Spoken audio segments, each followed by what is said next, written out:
നാം നോവലില്ല ഇത് ബാം നാമില്ലേ? അല്ല നോവില്ല, ചെറിയ നീറ്റൽ മാത്രമേ. അതല്ല, ഞാൻ ഇവിടെ ഇല്ലേ. പിന്നെ ആരെ മനസ്സിലായില്ല? നാം പാളയത്തു നിന്നും കേരളം കാണാമെന്ന മഹാബലി. പാളയത്ത് നിന്നാ? തമ്പാനൂര്. തമ്പാനൂരാ? കിഴക്കേക്കോട്ടെ. കേശവദാസപുരോ? അയ്യോ, ഈ മണ്ണിന്റെ അടിയിൽ നിന്ന് വരുന്നേ നമ്മുടെ പുഴു മണ്ണിങ്ങനെ മാറ്റിയിട്ട് JCB. അല്ല, അതല്ലെന്ന്. പിന്നെ ഇവ മണ്ണിന്റെ അടിയിലെ ഒരു ഇതുണ്ടല്ലോ, പാതാളം. അതെ, നാം പാതാളത്ത് നിന്നും കേരളം കാണാമെന്ന മഹാബലിയാണ്. പ്രഭോ. ഓണത്തിന് മഴ പെയ്യത്തില്ലെന്ന് ആര് പറഞ്ഞ്? അയ്യോ, ഭയങ്കര മഴ. അയ്യോ, മാവേലി വന്നല്ലോ. ഒരു കാര്യം ചെയ്യാം, സന്തോഷമായിട്ട് അകത്തിരിക്കാം. അപ്പൊ ഞാനിവിടെ ഒറ്റയ്ക്കാനാ? എന്ത് സന്തോഷമായിട്ട് അകത്ത് പോയിരിക്കണം? അയ്യോ, അതല്ല, എന്റെ ഒരു എക്സൈറ്റ്മെന്റ് കൊണ്ട് ഞാൻ പറഞ്ഞു പോയതാണ്. ഓ, അത് ശരി. മാവേലി കുടിക്കാൻ എന്താ എടുക്കേണ്ടത്? ഒരു ഗ്ലാസ് മോരും വെള്ളം എടുത്താലോ? അയ്യോ, രാവിലെ എന്നെ കെട്ടിറക്കാനുള്ള പരിപാടിയാന്ന് തോന്നുന്നു. പാതാളത്തിൽ സാധാരണ ഈ സമയത്ത് നാം മോരും വെള്ളം കുടിക്കാറില്ല. പിന്നെ നാം ഒരു ഗ്ലാസ് പാലില് ബൂസ്റ്റ് ഇട്ട് കലക്കി കറണ്ട് കൊണ്ട് കോഴി കുടിക്കാറാണ് പതിവ്. അവിടെ കരണ്ടിയൊക്കെ ഉണ്ട്. പിന്നെ പാതാള കരണ്ടി കേട്ടിട്ടില്ല? കോസല ദേശത്തെ സന്തോഷം എന്ന് പറഞ്ഞൊരു രാക്ഷസൻ, അവൻ ഇൻജയിൽ നടക്കുന്ന ഭയങ്കരനാണ് അവൻ.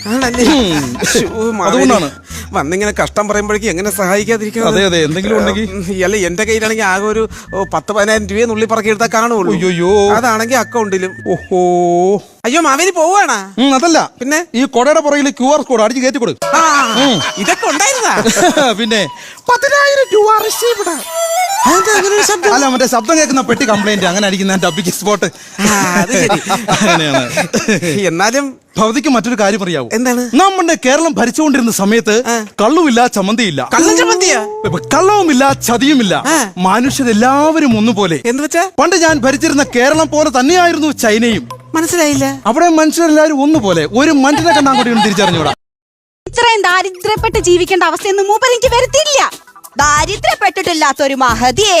പണ്ട് എന്റെ അച്ഛൻ മരിച്ച സമയത്ത് സാമ്പ്രാണിത്തിരി വാങ്ങാൻ പൈസ ഇല്ലാഞ്ഞിട്ട് 2 ഈർക്കിള് കത്തിച്ച് കുത്തി വെച്ചോളാം അവള്. അത് പോട്ടേന്ന് വെക്കാം, മൂക്കില് വെക്കാൻ പഞ്ഞില്ലാത്തോണ്ട് കള്ളപ്പനി അഭിനയിച്ച് സർക്കാർ ആശുപത്രിയിൽ പോയി സൂചിയും വെച്ച് ആ പഞ്ഞെടുത്ത് മൂപ്പര മൂക്കില് കുരുത്ത് വെച്ചോളല്ലേ ഈ അധികം സംസാരിക്കേണ്ട വിവരമില്ലാത്തോളെ. ആർക്ക് വിവരമില്ലാന്ന്? എനിക്ക്. അനക്കന്ന് പനി വന്നിട്ട് ബട്ടക്സിൽ ഇഞ്ചക്ഷൻ എടുക്കാൻ പറഞ്ഞപ്പോ അതെന്താന്നറിയാത്തതിനോണ്ട് 1 മാസാ പനിച്ച് കിടന്നത്. ഈ ലോക വിവരമില്ലാത്ത ആൾക്കാരോട് എനിക്ക് സംസാരിക്കാൻ താല്പര്യമില്ല. അഹങ്കാരം എനിക്കോ? നിനക്ക് അറിയാത്തോണ്ടാ. തീ തിന്നും കണ്ടാ ഞാൻ ഇവിടെ ജീവിക്കുന്നത്. ഓരോന്നൊക്കെ ആലോചിക്കുമ്പോ മൂട്ടുകൂടെ തീ പറക്കുക. തീ തിന്നാ പിന്നെ മൂട്ടുകൂടെ തീ പറക്കും. എനിക്കൊന്ന് കുളിപ്പിക്കണം. അയ്യേ വേണ്ട, ഞാൻ കുളിച്ചോളാം. അയ്യേ, ഞാൻ എന്റെ പശുവിന്റെ കാര്യം പറഞ്ഞ മാറിക്ക് കുളിപ്പിക്കണം. ഈ പൂക്കളം നിരയക്കണ്ടേ ഈ പശുവിനാർക്ക് ഇവിടുന്ന് കൊണ്ടുപോവാന്ന് വിചാരിക്കേണ്ട. എന്താ പശുവോ? നോക്ക്, ഈനൊന്നും തിന്നാൻ കൊടുക്കില്ല. അത് ഇടയ്ക്കിടയ്ക്ക് അങ്ങനെയൊക്കെ ചെയ്യും. വെറുതെ അല്ല, അന്നല്ല ഗ്രാമസഭയില് എന്റെ അച്ഛൻ വന്നപ്പോ ബാക്കി എല്ലാരും ഇരിക്കുന്നു, മൂപ്പര് മാത്രം ഇരിക്കില്ല. കടിച്ചില്ല കള്ളത്തിയെ. അതിന്റെ ഇടയിൽ കൂടി എന്റെ അച്ഛനെ പറഞ്ഞില്ലേ? പണ്ട് ആ ഉണ്ണുണ്ണി മാഷും കൂടെ താണ്ഡവ സിനിമ കാണാൻ പോയ കഥയൊക്കെ ഈ നാട്ടിൽ കുത്തിരിക്കുന്ന എല്ലാവർക്കും അറിയടി. സിനിമ കാണാൻ കൊണ്ടുപോയിണ്ടെങ്കിൽ ഒരു കുഴപ്പവും കൂടാതെ മാഷിനെ തിരിച്ചു കൊണ്ടാക്കിണ്ട് മോളെ. അപ്പൊ അയാൾ ഉണ്ണുണ്ണി മാഷല്ല, വെറും മണ്ണുണ്ണി മാഷ്. ചിരിക്കര റെസിഡൻസ് അസോസിയേഷൻ. അതിന്റെ ഓണാഘോഷത്തിന്റെ അന്ന് എന്റെ മാനം പോയത് എന്റെ പശു എന്താക്കീന്ന്. അന്ന് അശ്വശോകത്തിനുള്ള 1ാം സമ്മാനായ പഴവും അരേ തിരികി ഞാൻ ആണുങ്ങളും പെണ്ണുങ്ങളും തമ്മിലുള്ള വടംവലി മത്സരത്തിന് പോയി പങ്കെടുക്കായി. വടം അങ്ങോട്ട് വലിച്ചോണ്ട് നിന്ന സമയത്ത് എന്റെ ഈ പണ്ടാര പശു കെട്ടഴിഞ്ഞു വന്നിന്റെ അരയിലെ പഴം തിന്നു. ആവുന്റെ ശാരി എടുത്തേ, അതൊരു മിണ്ടാപ്രാണിയല്ലേ, തിന്നോട്ടേന്ന് വെച്ചാ പോ. പഴം തിന്നോട്ടോ, എന്തിനെ പാവാടേന്ന് കടിച്ച്.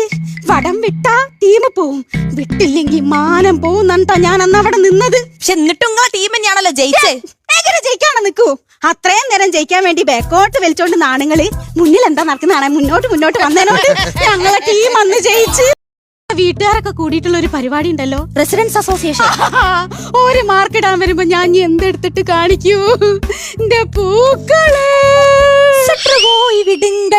ഒരു ഹോയി അങ്ങോട്ട് വിട്ടൊരു ഞാൻ. എന്റെ ഒരു വിവരമില്ലാത്ത പശു അല്ലേ. ബാക്കിയുള്ളവരൊക്കെ പിന്നെ BSc BEd ഒക്കെ ആണല്ലോ. അപ്പുറത്തെ അമ്മിണി പശു വെറും പശു അല്ല, പിന്നെ പ്രൊഫസർ പശു. പശുക്കളാണെങ്കിൽ കയറ് പൊട്ടിക്കും, എന്തെങ്കിലുമൊക്കെ തിന്നു. തിന്നാലും പൊട്ടിക്കലൊക്കെ എന്റെ വീട്ടില്, ഇവിടെ വേണ്ട. കൂടുതൽ വർത്താനം പറയാൻ നിക്കണ്ട. ഇങ്ങളിട്ട ഈ പൂക്കളത്തിന്റെ അടിയിലുള്ളത് എന്റെ പശുട്ട ചാണക. അപ്പൊ എനിക്കിതിൽ അവകാശമുണ്ട്. അമ്മമ്മേ, കോപ്പിറൈറ്റ് അടിക്കുന്ന ചാണകം.